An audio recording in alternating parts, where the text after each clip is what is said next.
great to be here. It's a historic room. This is the room where there was the first summit after we were acquired by Bloomberg. So it's great to be back.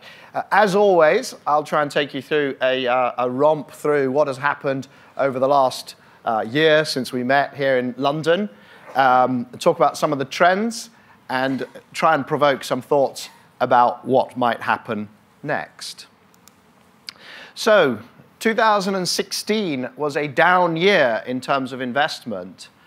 But nevertheless, we're now talking about 7 years that we've seen investment of around $1/3 of $1 trillion in this definition of clean energy, which we use: renewables, energy efficiency, power storage, smart grid, and so on. Of course, there's been further investment in natural gas and in nuclear, which will be part of the solution long term. But this is what we've been tracking for so long, I couldn't change it. So $1/3 of $1 trillion.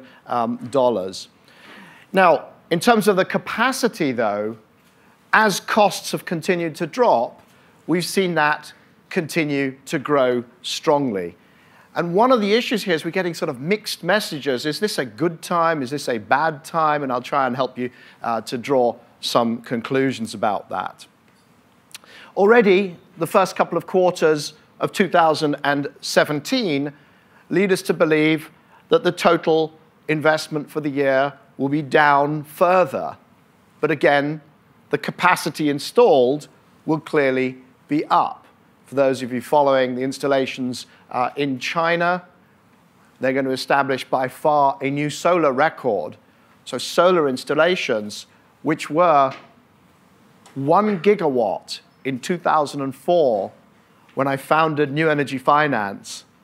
And in 2000, it took all the way through until around 2012 to get to 10 gigawatts. This year, we'll be pushing 100 gigawatts. Probably won't quite get there.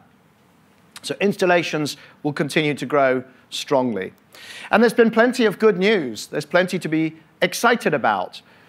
India cancelling coal-fired power stations, the minister saying that coal is already cheaper than, solar is already cheaper than new coal. We have Saudi Arabia finally shortlisting actual developers for actual projects, something that they've been talking about for 6 years. About Saudi Arabia becoming the Saudi Arabia of solar. Well, finally, we're starting to see large-scale movement. We've got Elon Musk stepping in to Australia and building the world's largest battery. China, as I say, adding solar at a record pace. But it's not just internationally. There's good news also from Europe. There you have the UK going coal-free for 24 hours for the first time since the Industrial Revolution. Coal-free in its power generation system for the first time since the 19th century. You've got Spanish solar and wind auctions. Spain, which had this surge of activity, which came to a grinding, abrupt halt with retroactive changes to the tariffs in 2008, is finally getting back into the business of building renewable energy. Germany, subsidy-free offshore wind. Subsidy-free offshore wind. Anybody in this room that says they ever thought that they would hear those words, I don't believe you. Subsidy-free offshore wind. Sounds good, huh? And in the UK, offshore wind power cheaper than new nuclear. Of course, that's not difficult given the expensive nature of new nuclear in this country. But nevertheless, it's a headline to warm the hearts of renewable aficionados, those working in the industry. I'm actually pro-nuclear. It pains me to see how expensive Hinkley and other new nuclear is. But this is good news for the momentum of the clean energy sector to see offshore wind, even in the UK, really getting down to these low prices. In vehicles, France banning all petrol and diesel vehicles by 2040. I wish picture editors wouldn't use the picture of a stupid car every time they have an electric vehicle story. A message to picture editors. UK, shortly afterwards, saying goodbye to petrol and diesel cars by 2040.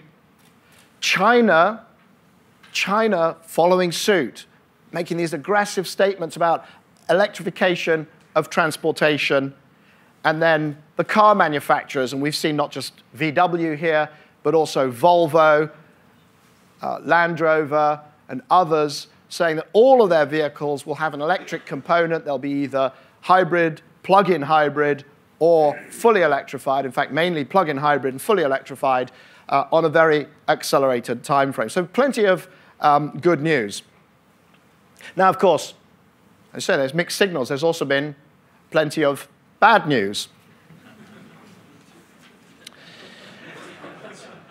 I know you all want to know what to think about President Trump, and unfortunately, we're probably, by even speaking and glossing the various policy statements in this forum, we're probably doing exactly what he wants. But let's just do it anyway. Go back to 2009. If we fail to act now, it is scientifically irrefutable. There will be catastrophic and irreversible consequences for humanity and our planet. That's not Al Gore. That's actually President Trump, or now President Trump, before running for office. This is the famous tweet. 2012, the concept of global warming was created by and for the Chinese in order to make US manufacturing non-competitive. I don't know, he sort of changed position slightly. February and March, repealing the Obama laws on, or Obama's decisions late in his term to stiffen the protection for streams in coal mining, repealed February, March 2017. And now we have this. The United States will withdraw from the Paris Climate Accord. That's a pretty definitive statement. But then we get Mr. Cañete reporting that it's not quite as simple as that. The US has stated they will not renegotiate the Paris Accord. They will try to review the terms on which they could be engaged under this agreement. Secretary of State Tillerson, the president said he's open to finding those conditions where we can remain engaged with others on what we all agree is still a challenging issue. He picks up this foreign Secretary of State stuff very quickly, clearly. But that statement, I think, means an intention to stay in. There has been no change in the United States' position on the Paris Agreement. Very, very confusing signals. What are we supposed to think? Well, let me tell you, this is the appropriate world response to all of this.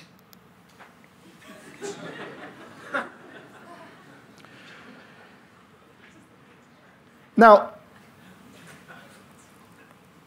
what I'll try to do here is get beyond glossing the news and into some of the underlying drivers. And I've been doing this for quite a while now. This is actually the 14th State of the Industry Summit address. I've been doing this for about 10 years, but there's been London, New York, and then back to London and Asia. And it's actually, I counted, since founding New Energy Finance, the 392nd presentation on clean energy and these trends that I've given.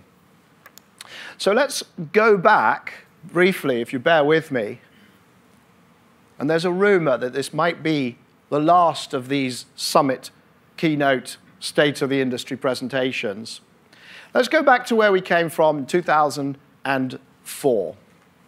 Let's look at what the world looked like and see if we can learn from the last 10 years, or 13, 14 years of trends.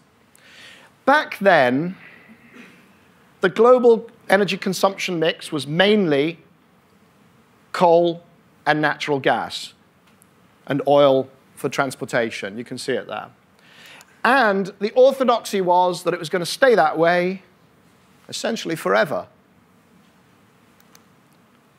Coal, natural gas were going to grow strongly, oil as well, in fact. The oil price had been stable since the early 90s. And the official orthodoxy was that it would remain that way. The gas price was low, There wasn't much in the way of spread between US and Europe and Asia. Gas was largely a byproduct of oil production, associated with oil, and there was no reason to believe it would change much, although the price was trending upwards, and the reason was that the US conventional gas was winding down, and so its appetite for imports was growing. Nuclear was about to have a renaissance. You see there in yellow the dots of nuclear power stations that were supposed to be built by 2025 and that were therefore in planning back in 2004. Renewables were going to grow strongly. That's wind, you see there. Solar was far behind wind. Solar, remember, was far behind wind. It was also going to grow, but by a lower amount. There's the additions. You can see that wind was supposed to be adding somewhere around 8 gigawatts per year, then 11, 12 gigawatts per year out to 2030.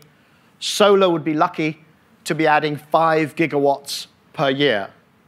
Remember, we're pushing nearly 100 now. Costs for wind and solar had come down. But if you plotted it, 2004, you would see that those costs were not coming down particularly fast.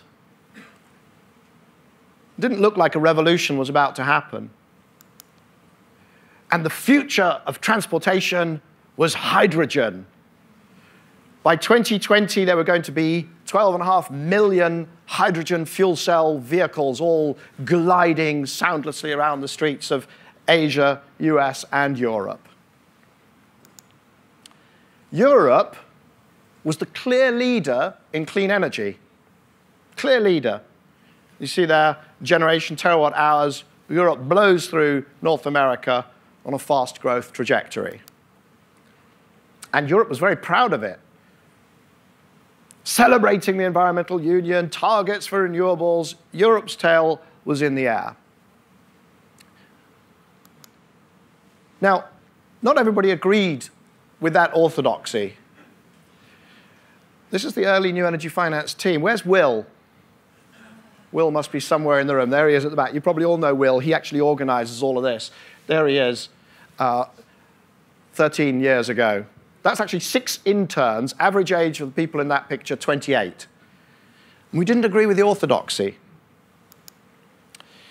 We could see that the world had a lot of problems. The energy system of the world, climate change, of course, Second Gulf War, which was going on, had just finished, aging power infrastructure. We had blackouts in Europe and North America. We had brownouts, load shedding in the developing world. The poorest countries, energy poverty, sadly still too much with us today, but much worse 14, 13 years ago. And the center of mass of the world's economy shifting towards Asia, which at the time, remember, was seen as a problem and a threat, not an opportunity, as we now see it. But we could also see that little team, because we were outsiders, could see that there were breakthroughs in material sciences. We could see that costs should be coming down more rapidly. I've calculated a lot of experience curves in the past. Low-cost communications, when you're talking about distributed assets, distributed control, Internet of Things, low-cost communications is a game changer, and you could see it back then. And then there were some other trends, energy deregulation, entrepreneurship, some extraordinary people that were gravitating towards this industry, and capital was everywhere. We could see, in terms of, well, there was no experience curve. Nobody was talking about LCOEs and experience curves, but we could see that wind turbines had grown dramatically, even between 1990 and 2000, from half a megawatt being a normal size to a 2 megawatt turbine. That was just the beginning of what we now know, what now everybody knows, is a major trend.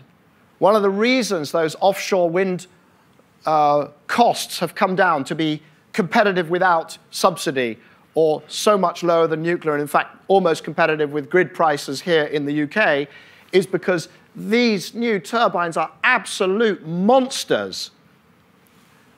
For those of you who don't live in London, go and have a look at, find the Shard and have a look at it, and imagine a turbine with a tip height higher than the Shard when you come out from the conference. Absolute monsters. At the time, that was the state of solar power cost information, pretty much. You could see efficiencies, and there were professors you could talk to, but it was very difficult to understand how much stuff cost and to forecast out how rapidly those costs should be coming down. But we had confidence, and we believed there'd be a fundamental re-engineering of the world's energy industry around low-carbon solutions and architecture. And we decided that it would require trillions of dollars, that it would take decades, and that it will be funded mainly by the world's capital markets. And those three things that helped us in those early days are as true today as they were in 2004. So what's happened since then? Well, the oil price. That was what it was supposed to do. That's what it did. It's very helpful having high energy prices when you're trying to develop alternatives that have higher costs, at least initially. Net imports of LNG. Well, we know that fracking came along, and so those projected imports over time became projected and then very real exports. The gas prices, which were supposed to maybe drift upwards, did that. In Asia, they soared. In the US, they crumbled. Coal, globally, peaked. The experience curve, we can now see, had flattened largely because of that European demand, which overwhelmed the supply chain and kept the prices artificially high. All those feed-in tariff laws actually kept the prices high. And as soon as we started to move to reverse auctions and get the price signal, and there was investment in the supply chain, then the experience curve in prices started to match costs. We saw 19% in wind, 24 to 28% we now think in solar. And we get these very low prices, 2.4 US cents per kilowatt hour there in United Arab Emirates, Morocco, 3-cent wind, and there's that offshore, unsubsidized offshore wind in Germany. This isn't grid parity. This is way cheaper than grid parity. These are record projects, but we also know that the record project 1 year will become the median project in a few years' time. Forget grid parity. This is base cost renewables, where it's cheaper than everything else. Now, in terms of what happened to the volumes, you probably all have seen these charts. My point here is not to wail on the IEA or any other forecaster. It's actually a tough job. But we do know what happened. There's wind. It blew through every capacity forecast pretty much year on year for 14 years. 60 gigawatts of installations, not the 12 that we were talking about. And solar, of course, even more dramatic.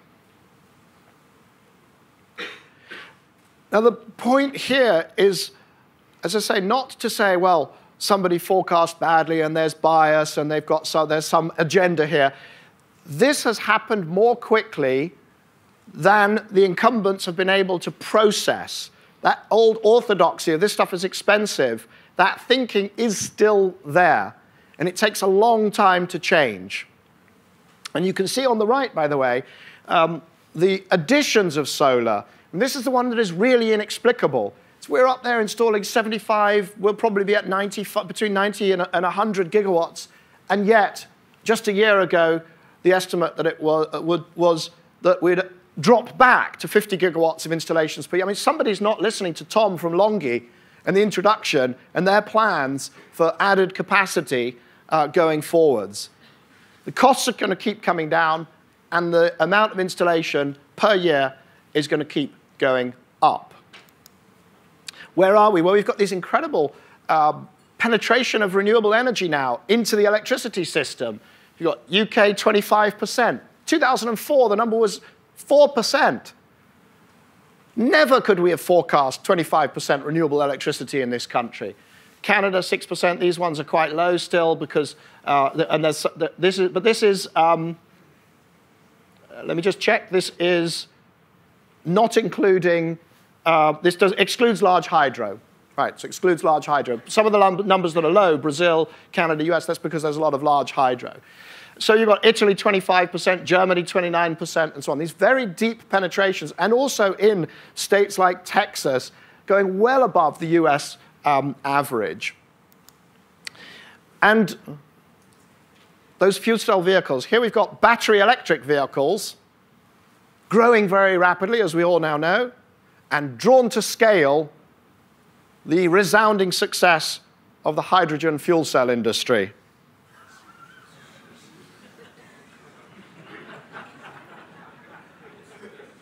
Now, the point is not to say that we got everything right and the other people got everything wrong, okay?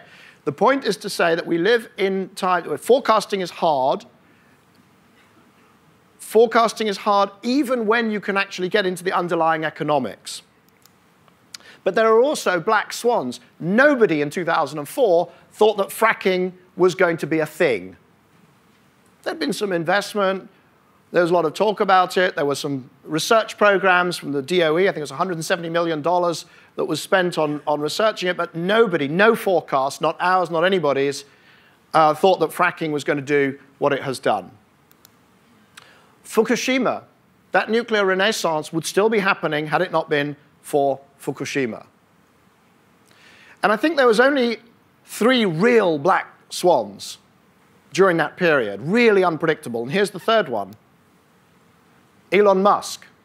Does anybody think? I went back to our early work on vehicles. At no point we thought it could be fuel cells, really efficient internal combustion engines, or biofuels. We didn't do any work on electric vehicles in those early years. Elon Musk, a black swan.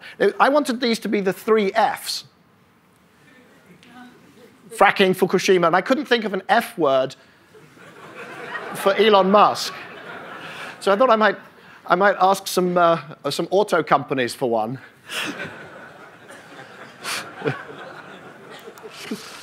And this stuff really matters. If you get it wrong, you can lose a lot of money.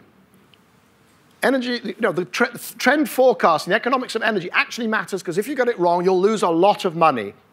This, for those of you, you don't have to have been 35 years in the solar industry like Tom, but for those of you who've been in this industry for 10 years, you'll remember the silicon bottleneck.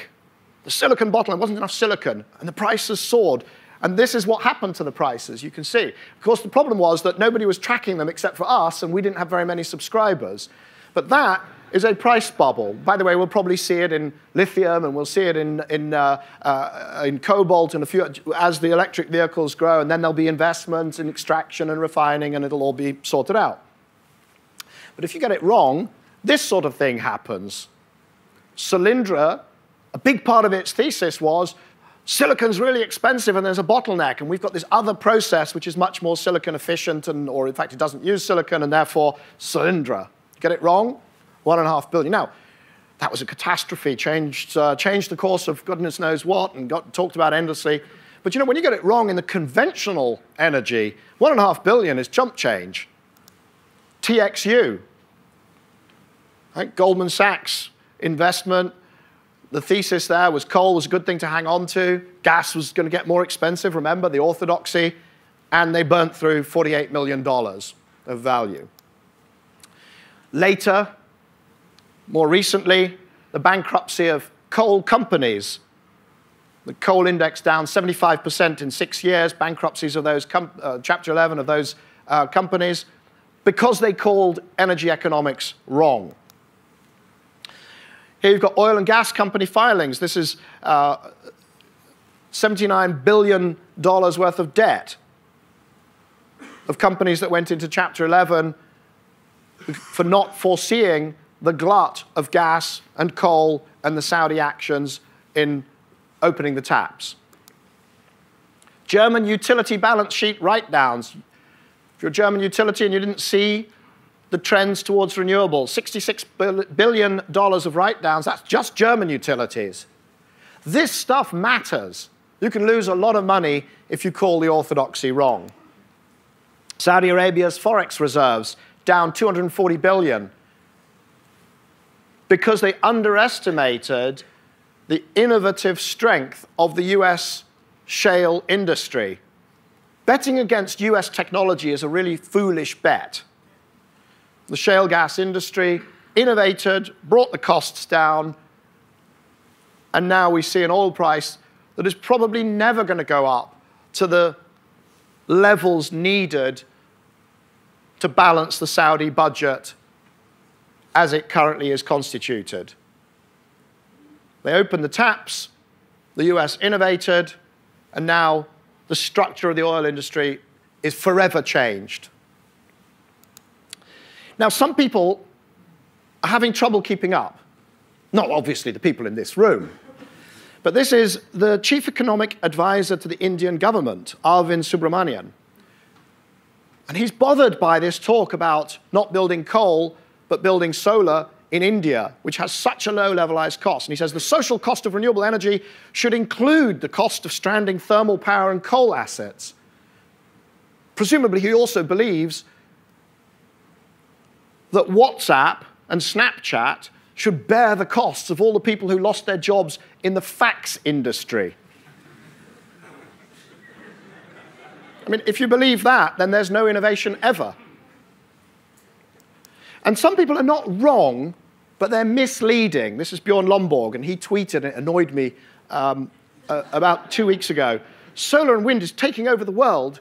We hear it all the time, only it's wrong. Now 0.6%, 2040, 2.9%. And when you look at that, it's not wrong.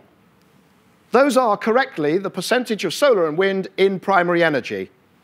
The problem is primary energy is a really stupid thing to use to compare different sorts of energy. Why?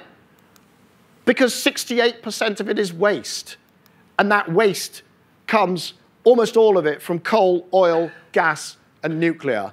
You only choose a comparison of primary energy if you're trying to make wind, solar, and hydro look smaller in terms of their contribution than they are. If you do it right, there's the 0.6 and 2.9. That's this year, and that's 2040 primary energy. Looks terrible for us, right? If you use final energy, get rid of waste, and already in 2040, wind and solar, according to the IEA, is 6%. If you choose electricity, the correct metric, because these are electricity-producing technologies. The question is, are we decarbonizing electricity? Then you have, according to the IEA, already 4% wind and solar, by 2040, 16%, and our neo-central scenario, 34%. These technologies are going to decarbonize over a third of the electricity supply. That's the reality. Now, let's talk about 2040. I think you probably all already had presentations on NEO, the New Energy Outlook produced by the team at Bloomberg New Energy Finance.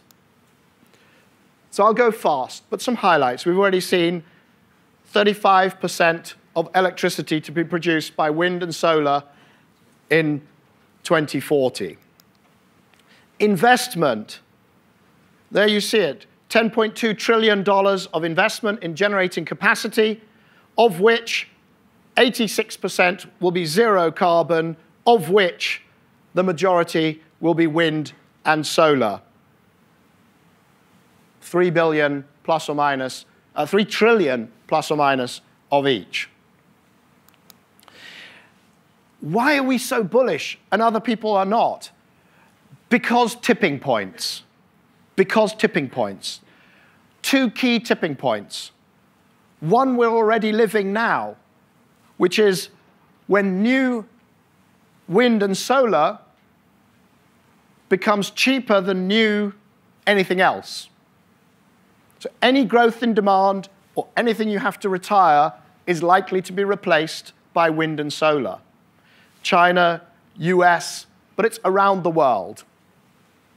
Japan, India, that tipping point is either here or very close everywhere in the world.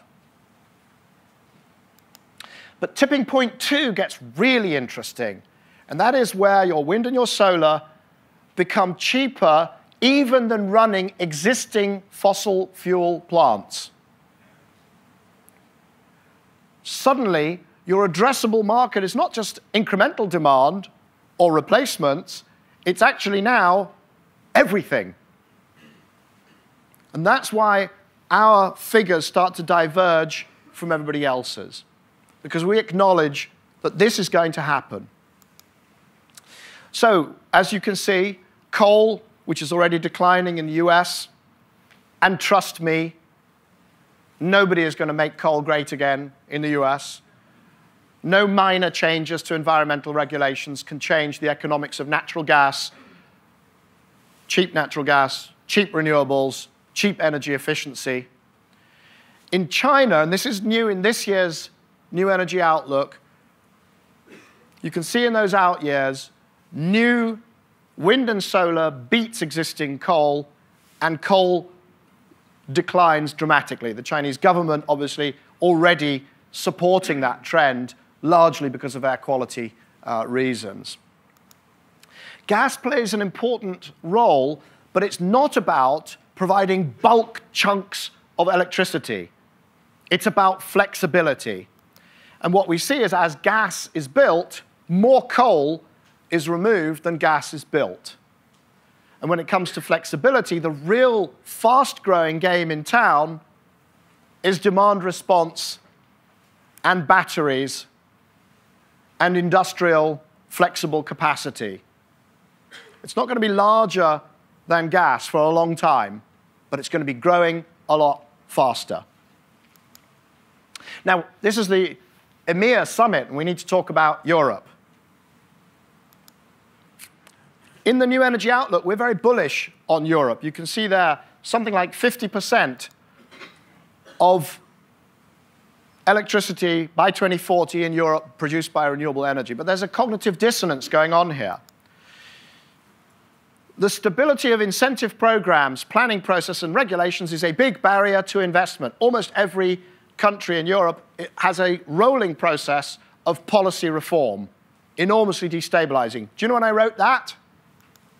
2005. I could have written it every single year since. Here we've got new investment in clean energy. I couldn't leave without doing some triangles, as you know.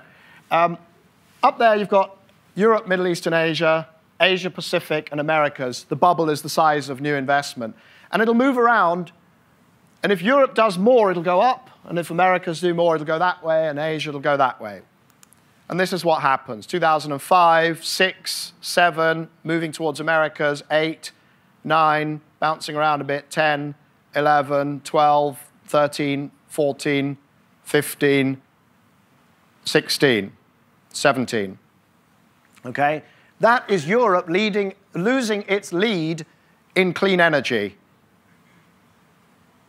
in one set of charts. Coal consumption. I think I showed this last year, and guess what? It hasn't changed. Germany, we don't see coal reducing in any country other than the UK in Europe. Germany, Energiewende Central. They invented the word. That's their CO2 emissions. Total emissions haven't moved for 8 or 9 years. Power sector hasn't moved actually for something like 20 years. This is not leadership. Now, last year at this event, I said, well, Europe has got a fundamental choice here. It either needs to get rid of its coal or give up on gas. You just can't hit your Paris commitments without doing one of those two things by 2030. And what's going to happen, this is our view of the EU ETS. If there isn't aggressive directed action, such as we've had in the UK, to remove coal, the carbon price floor in the case of the UK, then what will happen is the EU ETS, as long as it remains in place with the same framework, targets, etc., the price of those carbon credits will go up, and it will force some coal off the system and some gas to be unbuildable. But it will happen by default. The EU ETS is the backstop. So if there's no policy moves, and none of the candidates in the ongoing German election, none of them have talked about aggressively shutting coal. And if that's the case, it'll be the EU ETS that does the heavy lifting, and Europe will hit its Paris commitments, but it will do it by default and reactively, not proactively. That's not leadership. Now, electric vehicles, again, there's lots at this conference about electric vehicles. There you see we think that there's going to be 54% of new vehicles will be electric by 2040. About a third of the fleet. One of the big drivers here, of course, this experience curve we saw in solar and wind is just driving down the costs of batteries. By 2030, we're probably looking at battery prices $73 per kilowatt hour, down from what's currently around the sort of $250 mark for a battery pack. We're going to see those experience curves, 19% experience curve, will change the face of the auto industry. In 2008, you had a choice if you wanted an electric vehicle of one model. What we now know is that by 2020, there'll be over 120 models. The recent announcements make it look more like 200 different models of all sorts of vehicles. Are there enough batteries? The answer is there will be. We've already talked about lithium and cobalt. There will be huge investment in the supply chain. There's no natural limitation of availability of those elements.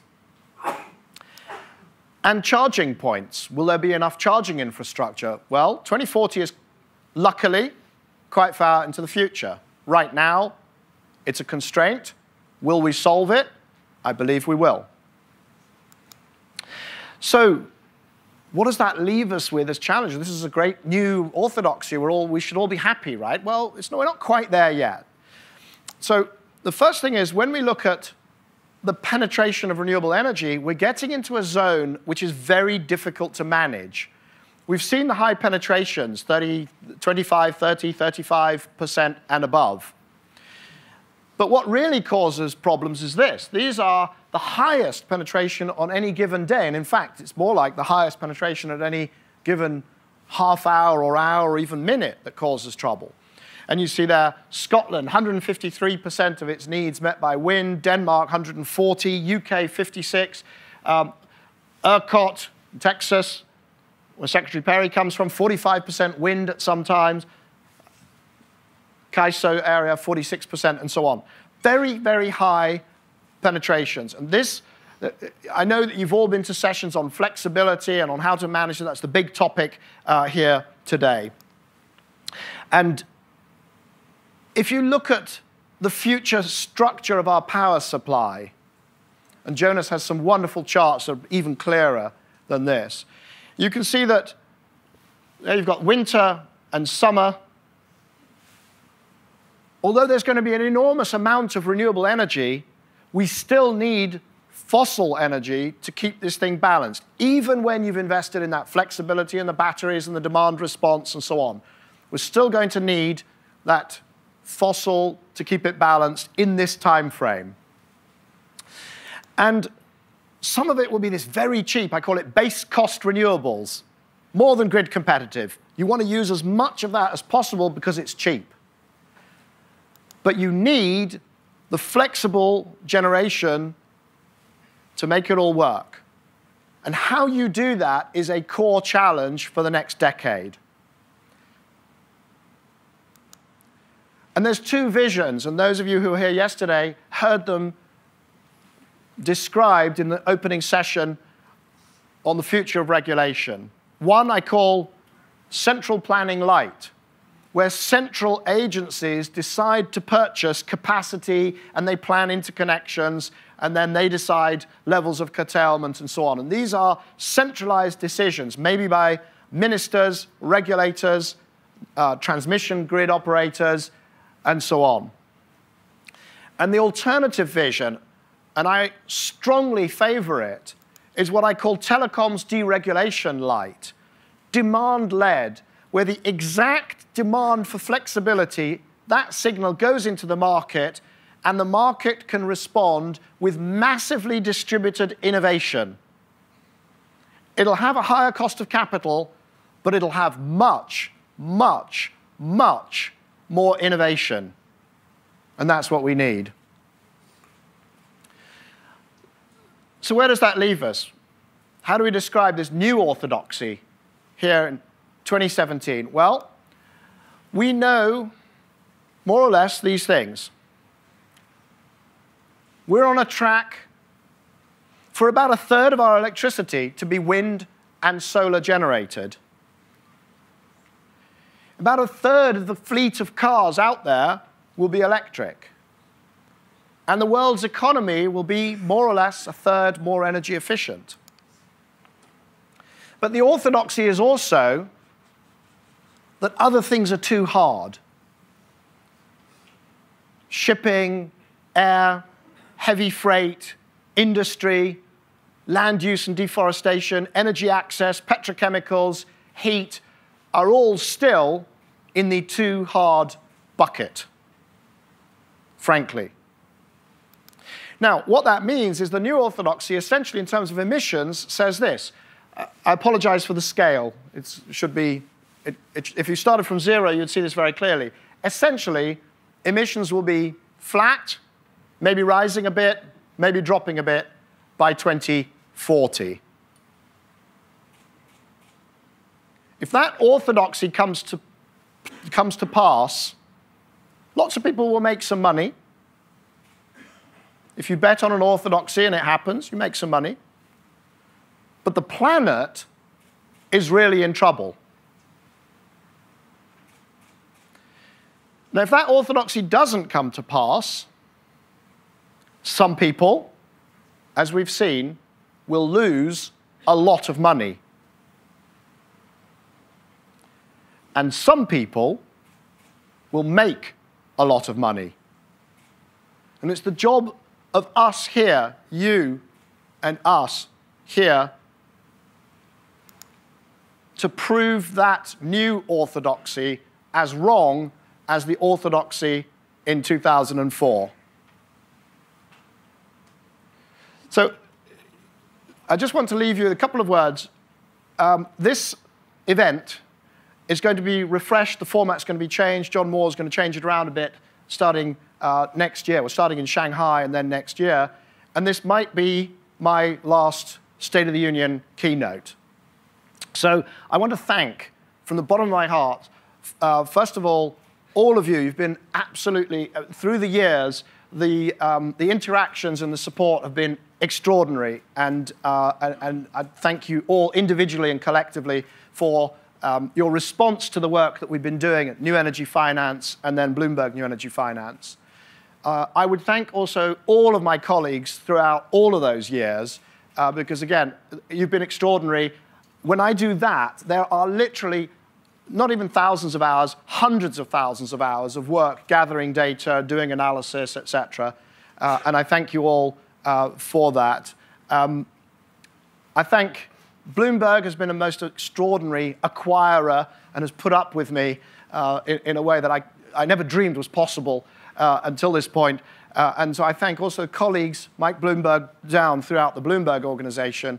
And I also thank and hand back to our host, who actually created this event series, Susan Kish. And with that, I have two more words to say.